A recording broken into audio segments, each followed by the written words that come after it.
It is a very unique opportunity, I think, for me to meet you again in Bombay when you are all leaving this country, and this kind of a special type of a puja that we are having today. This is the puja done to the sun and is called as Makar Sankranti. Makar is the tropic of Capricorn. Capricorn is Makar. So now the sun is moving from the tropic of Capricorn towards the tropic of Cancer. And it's always a fixed date because it has something to do with the sun. This is the only date which is fixed in Indian calendar because they have to deal with the sun. But this time I don't know why, what has happened that they have put it on the 15th of this month. It's always the 14th. Now, today is they are changing. I must say that the seasons are going to be changed. We've got 6 months when this moves, sun moves towards the southern hemisphere and makes it warm. And when it comes to the northern hemisphere from tomorrow. So today is the last day, which we say that is the day which is the coldest day, according to Indian understanding. After this, the heat will start growing, and we can do anything that is auspicious, any auspicious things can be done after this puja is over during the summertime. Though it's very hot in summer, still people want the sun to rule us and to give us warmth because of him only all the fields and all the vegetables, all the fruits, everything grows. And that's why when the 6 months the sun is not here, we call it as Sankrant, meaning a calamity in a way. That is when, of course, in the European countries or say in England, America, it is a calamity at that time when the sun is not there. But even here, it is regarded as a time. Today is the day that the end of the Sankrant, means the end of the calamity is over. And they give something sweet to eat, which is also mixed with sesame seeds. Because sesame seed is heat giving, so today being the hottest day, coldest day, they want to give sesame seed. Also want you to retain the heat and to adjust yourself to the heat that's coming up. This is all thought of in a way, in a very gross level, on a very gross level, that we should keep the people warm enough. Also it is said that the warmth of love should be expressed at this time for people because it's the coldest day. So they say that we give you this special thing for you to say something sweet, that is God God Bola, means you say something sweet to us. And the people who live in warm countries are sweeter people than the people who live in colder places, because the nature is rather very unkind to them. I don't blame them for their temperament, because the nature is so unkind. In India you can live anywhere. You can live under a tree, you can live in a forest, anywhere you can live quite happily, as long as there is water to drink and water to bathe. And there's not such a problem as we have to face in the other parts of the world, where if you have to go out of the house, you take about 15-20 minutes to dress yourself up. Here you just can walk out of the house, you can keep your houses open during the summertime, and there's no problem of any kind as far as the nature is concerned. Nature becomes very kind during summertime here because the trees are lush and lot of greenery. People feel very happy during that time, and all the activity becomes more with the sun's energy. But in the West, as you have seen, that the sun is much less.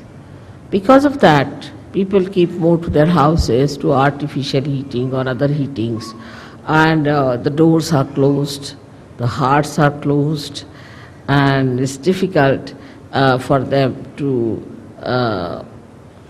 communicate with other people. As you go down south more, in your countries also, you'll find people are warmer, simpler, very hospitable. With the sun, you get the heart, which is very open heart and a kind of a inviting heart. Now, if you see on the Sahaja Yoga style, the sun line is the right side and the moon is the left side. On the moon line, one can desire but cannot act. Apart from that, on the moon line, if you go too far, it can be destructive. Because if you sit in the house doing nothing, and also these days there's unemployment, say for example, no work, then you start thinking too much. And this thinking is just a desire, energy working out, no action. And without the action, this energy can become very destructive. That is why we find that people, they say that empty mind or is the devil's workshop.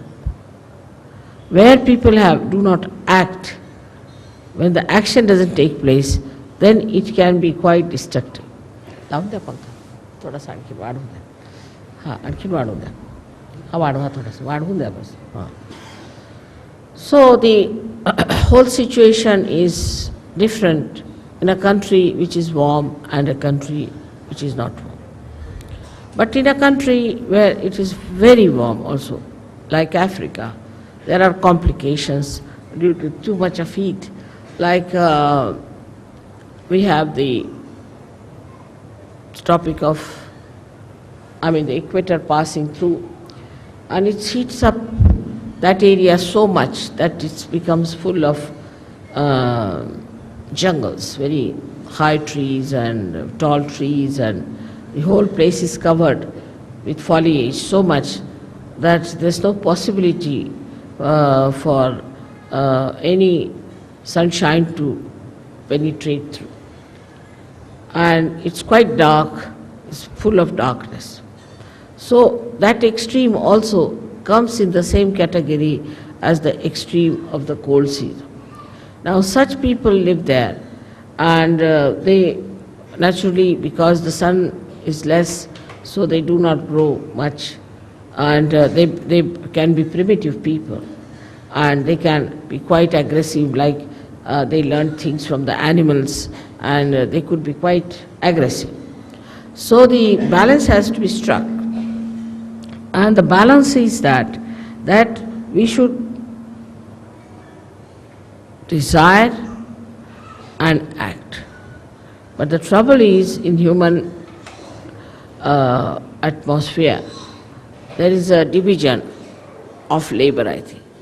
That one part of the country is thinking, another part of the country is acting. Under these circumstances, nothing will work out. So, a balance has to be struck where you have the Sushumna working out. Now the Sushumna Nadi is the one where one would say is the equator. Is not equator, but is the axis of the Mother Earth. The axis of the Mother Earth is the Sushumna, and that has to act. And when it comes to that axis,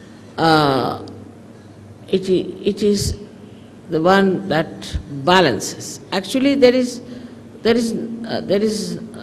nothing like a big pole inside the Mother Earth, which we can call it as an axis. There's nothing that is material inside the Mother Earth. that we can call it as an axis, but it's the energy force which acts in such a manner that the earth moves with such tremendous speed. When the cosmos is all spread out so much, it not only moves, but it creates day and night for us, so that daytime we can work and nighttime we can sleep, to give us a balance. Only also it moves in such a manner round the sun that half of the countries get the sun during the summertime and half of them get it during the winter time. That's the axis that acts and works out everything.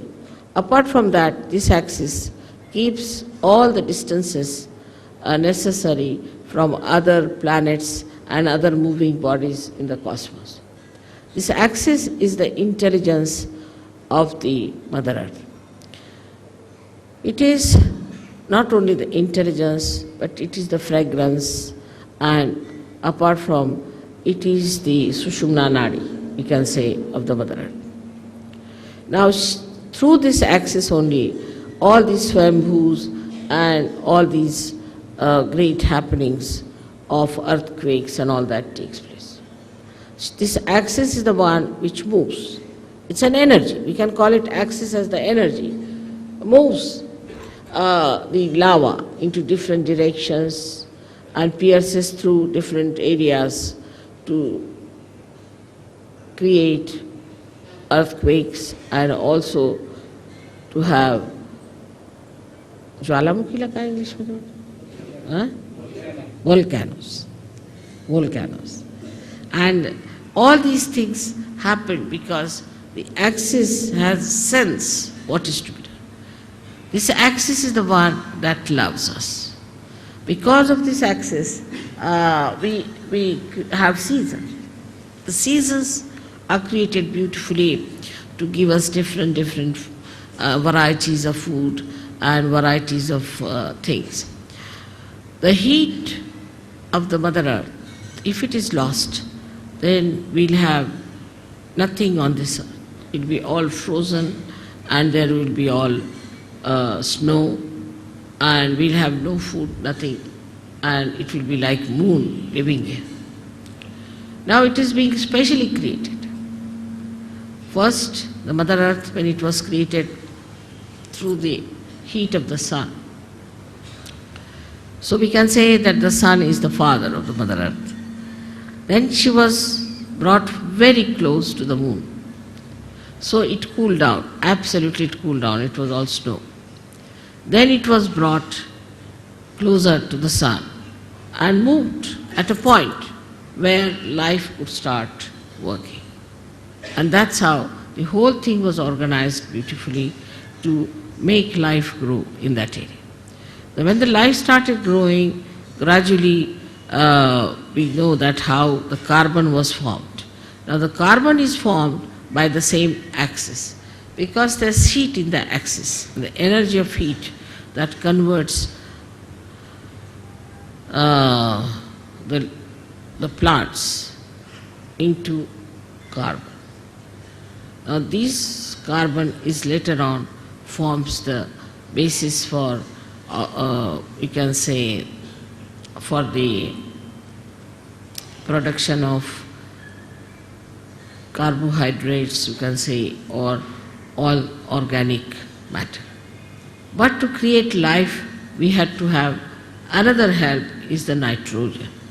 And this nitrogen was also, you'll be surprised to know, that was created by the same axis, by its movement. And when it created this nitrogen, the nitrogen gave us the amino acids. And when the amino acids were created within us, then we started our lives from amoeba and all that. Of course, this was done in the ocean, because in the ocean, with the movement, nitrogen was created and life was created, and then through the ocean it's emitted out, and that's how we have amino acids.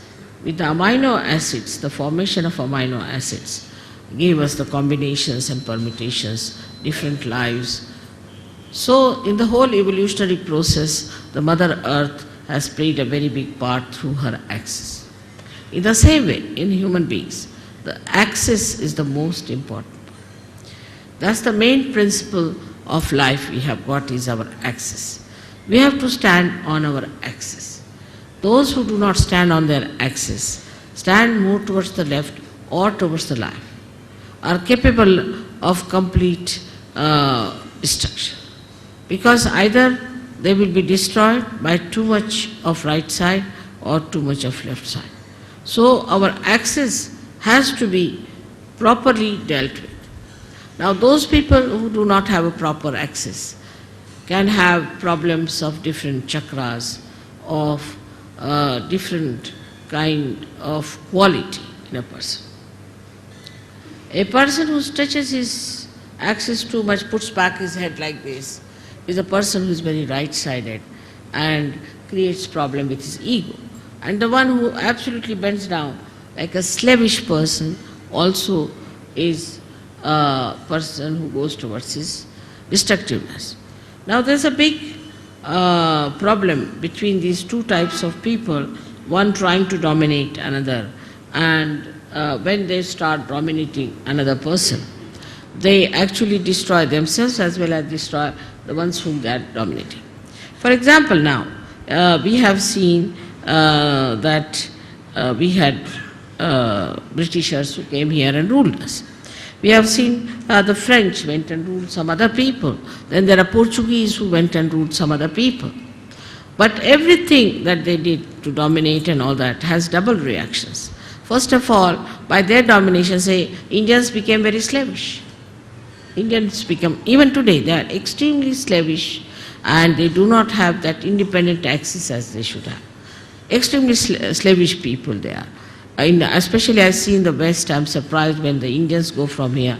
I find they are so very slavish. They try to sort of do all kinds of slavish acts to please the white-skinned people. The white skin became sort of a very adorable stuff in it. That added to the ego of the whites. Added to the ego of the whites, and today you see what's happening is all that ego is destroying them. They are on the verge of destruction because of their ego. So it is so unnatural and it is so superficial. One has to understand that what is the best within a human being is his axis. And everybody has an axis, and one must respect the axis of every person. In Sahaja Yoga, I don't know you by your faces so much. I know you by your chakras, by your sushumna, what sort of a sushumna you have. If you have a deep sushumna, I know you as a deep person. If you have a superficial sushumna, I know you as a person with a very superficial type of a sushumna. And even if you make up something by sort of being very nice or good or talking about Sahaja Yoga or knowing too much about Sahaja Yoga and saying things which will baffle normally anyone as if you are masters of Sahaja Yoga, I know how deep you are. So the depth on the axis is more important than anything else. Your axis has to be very deep. Now you will say that, Mother, the axis is the same as it is. So how can it be deep? So in the axis, as you see, is made in human beings, is like a 3.5 coiled paper-like thing. And the inside of it is the Brahmanadi. The Brahmanadi is a very, very small little, we can call a very, very hair-like thing, where only a hair-like Kundalini can pass through. But when the person is deep, this Brahmanadi is bigger, and all the rest of them, which are coiled into each other, are smaller. While the people who are not deep, their outside, what you call the foldings, are bigger than the inside small thing. Now such people could be apparently very dynamic, may look very intelligent, may look very smart, may look to be very good looking, or whatever it may be outwardly. But inwardly they are not deep. Inwardly, if they are deep, their whole attitude is beautiful. They are very joy-giving people. They are very joy-giving. And the more, if you meet a person of another kind, he may look joyous, he may try to give you joy, but the joy won't be really that deep. It would be like a joy killing. So it is important for us to make our axis deeper. And that is where we lack the proper assiduity, the proper effort we have to put in. Now some people have automatically very deep axis. And some people have very, very, what should you say, a very constricted type of the axis. This axis has to be grown. Now when you come for my puja and all that, I do expand it, I agree. But it is a temporary thing. To retain it at that point, one has to work at home, in the collective also. One has to work very much at home with meditation. But it should be done seriously. It should not be just a joke, to be frivolous, to be stupid. That's not the way. It should be done very seriously in the meaning that it is a devoted task you have taken. It's a meditative thing. It's a prayer to God. We can call it, it's a puja to God. Is to be done with that reverence. Because reverence is the key of achievement. If you have no reverence about yourself and no reverence of others, then it cannot be done. But first you must have reverence for your own life. What am I doing with my life? Where am I wasting it? Why should I waste it? Why should I be deep? After all, there must be some purpose of my life. Am I serving my purpose? Am I doing that? All these things, if they pop into your head, then you will understand it's very easy to fight out your ego. Because normally on small things people fight. I have seen that in Sahaja Yoga also people fight on things like, it's so useless, absolutely useless. To me it sounds stupid to even mention the way people fight over small things and quarrel. But a deep person, even if he doesn't speak much, even if he doesn't show off much, even if he doesn't sit in the front line, he expresses himself through his depth, because I can work out better through that. So to develop this, one must meditate. Important thing is to meditate. Every day, every day, every day. You may not eat your food one day, you may not sleep one day, you may not go to your office one day, you may not do anything that you are doing every day, but you must meditate every day. That's an important point to develop the central constricted part into a bigger area. Now, when that happens, that you start developing it, the first thing you will notice about yourself, that you do not care for any comfort. You're not bothered about any material thing. Whatever it is, you are above it. You just don't bother your head. Let it be. You just don't want to put your neck into a thing where you do not belong. You just get out of it and you think that, oh God, this is too much for me. I just don't care for it. So your whole attention now moves inward. When the attention starts moving inward, then it expands more. This is the inner part, which is called as the Brahmanadi, and starts expanding and expanding. Now, in small things also, say for example, if I have not mentioned somebody and mentioned somebody else, then they feel, oh, why didn't mother mention my name? It's too small a thing that it doesn't matter. As long as you have a deep axis, you are with me, I am with you, absolutely one with each other. But these outward things are, oh, she gave a nice sari to another one, she never gave us a sari, she didn't do this, didn't do that. All those things, if it comes to your head, that means absolutely is true that there is something lacking in it. Or if you try to complain, oh, I went there, I had to go by a bus and I had to stand on this thing, that shows that you are not comforted. This widening comforts you. That's the comforting thing. And that really makes you feel so comfortable in any circumstance, in any position, in any lifestyle. And you do not want to have any other comfort. And this one has to develop through meditative effort. Secondly is, we have to know that Sahaja Yoga as it is today is a collective happening. I find, especially among Indian men, they never do any work with their hands, which is a wrong thing. Because they don't use their hands at all, their collectivity is poor, very poor. Indians have the worst collectivity. If you have an ashram, I don't know why should we build an ashram, nobody is going to stay there. They want to have their own houses, their own families, their own children. They are the worst of all for collectivity. The reason is Indian men never do any work with their hands. They cannot nail one nail. There are many like that. Leave alone repairing anything.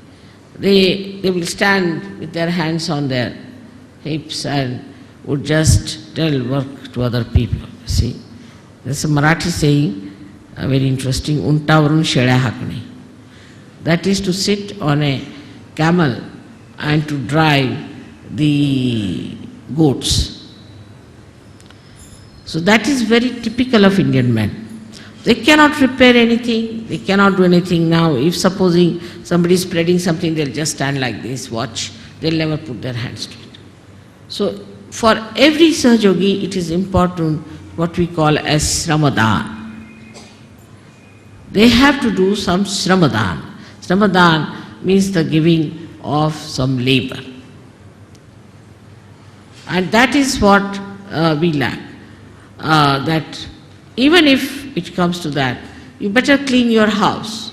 You better clean outside of your house. Try to put some garden around your house. Try to paint your house. Do some sort of a work with your hand, which even if you don't have anything, you can even brush your hair or something like that. Whatever you think is the easiest you can start with, because I don't think people even do that.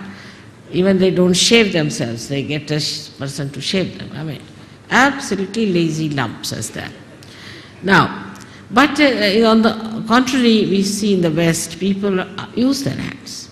Because of that, you see, because they can use their hands, they are very collective. So they score a point on being collective. While the Indians score a point because they are Indians and they have a heritage and they know what is Kundalini, they know about Ganesha, they know everything. So they score a point this side.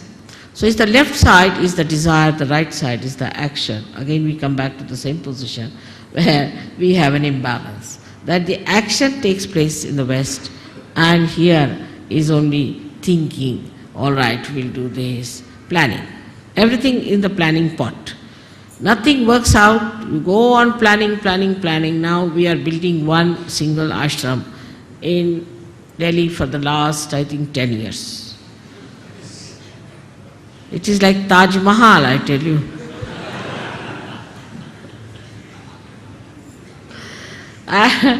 It's so difficult, you see, to understand why they have taken so much time, and it's not a very big place, nothing. But it is not only the Sahaja Yogis, but other factors also. Because everybody is like that. Everything is postponed. Everything is to be done tomorrow. We'll do tomorrow. Then one person will come, another person won't come. Like we used to have in the school, we would get a sum like that or something to solve. That see, there are one house was built. 3 persons came to work and 1 ran away. Then 2 persons came to work and 1 stayed and 2 ran away. and then 5 persons came to work and 2 persons ran away. So when will the house be finished? Never. With such runaways, it can never be finished. It's like that. So this is where we lack collectivity. I was saying that all Indians must find out some place where they could go and plant something. Get hold of some sort of a place where they could go and plant some nice banyan trees, water it together, work it out together. Now the Indian women are that way better. They do a lot of work as far as the cooking is concerned and all that. But the other part is missing. The other part is intelligence. The other part is to think. Now, if all the time what they are thinking, oh, my husband likes this, I must cook this for him. And now, if the husband has to have, say, a lemon with his food, now there's no lemon in the house, this woman would run up and down all over the place to get the lemon for the husband, but otherwise he will not eat the food. Doesn't matter, once in a while if he doesn't eat, it's all right. But the women will try, because you see, they must keep they understand one thing, that you must keep their palate all right, then they are quite sensible in India. Because here, they are real tigers, all the husbands are like tigers. So you have to keep them feeding, otherwise you see, God knows when the tiger will jump on you. The other way around, in England or America I have seen, the husbands are just like goats and the women are like tigers.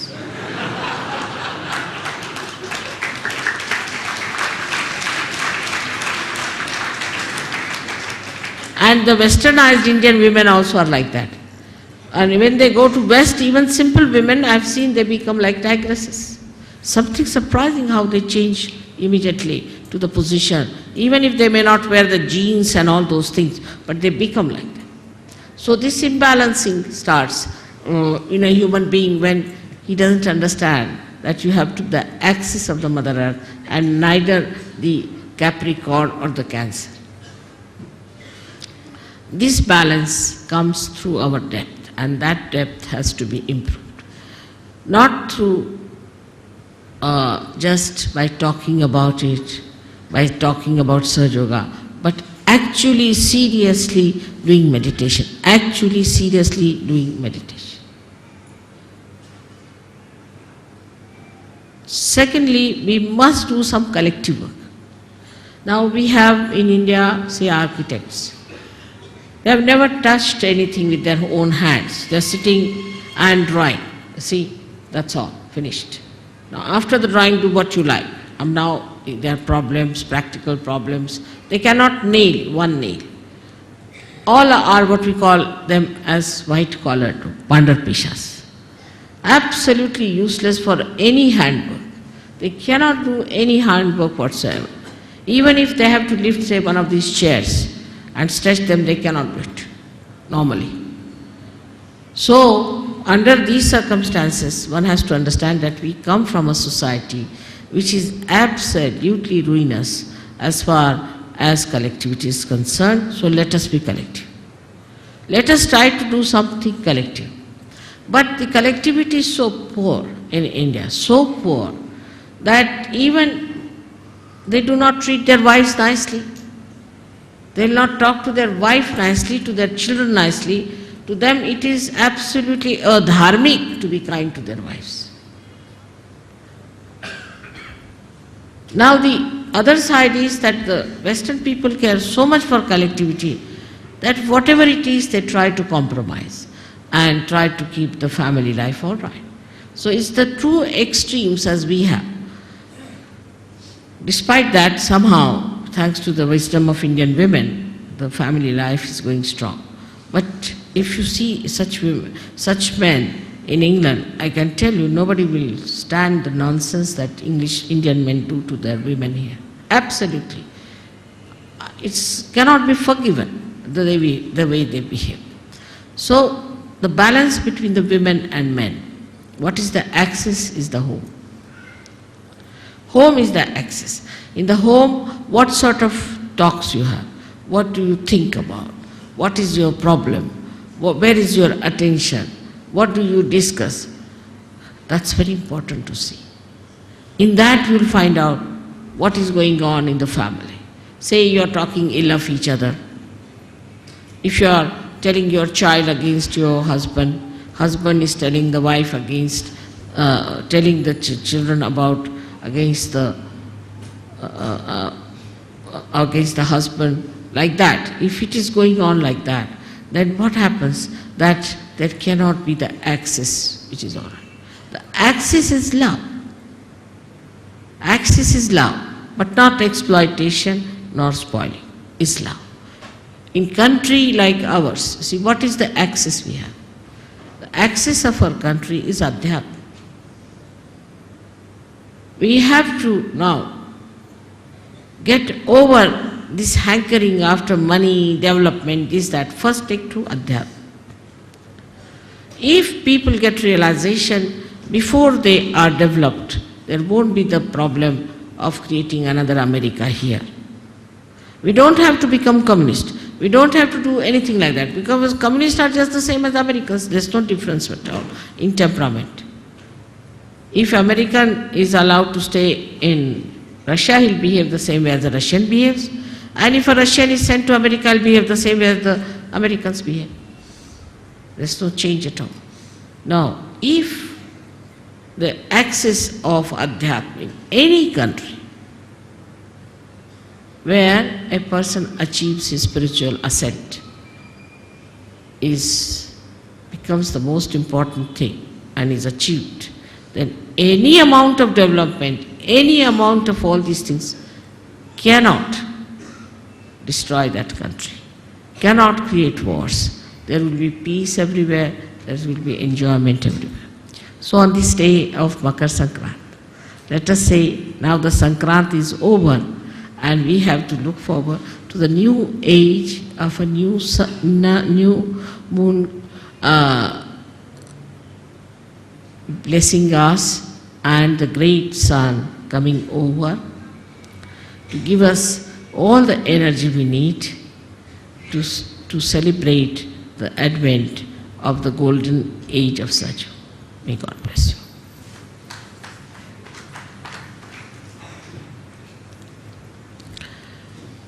Can I have some pani there, please? Now for the puja, the Makar Sankranti puja is very little, it's the puja of the Surya Devata. I don't know, तुम्ही साडी बिडी घेतली की काय? काय? काय नाही ना? साडी बिडीचा प्रकार आहे का?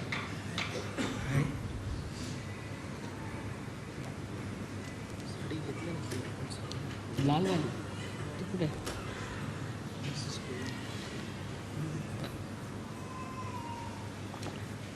हां.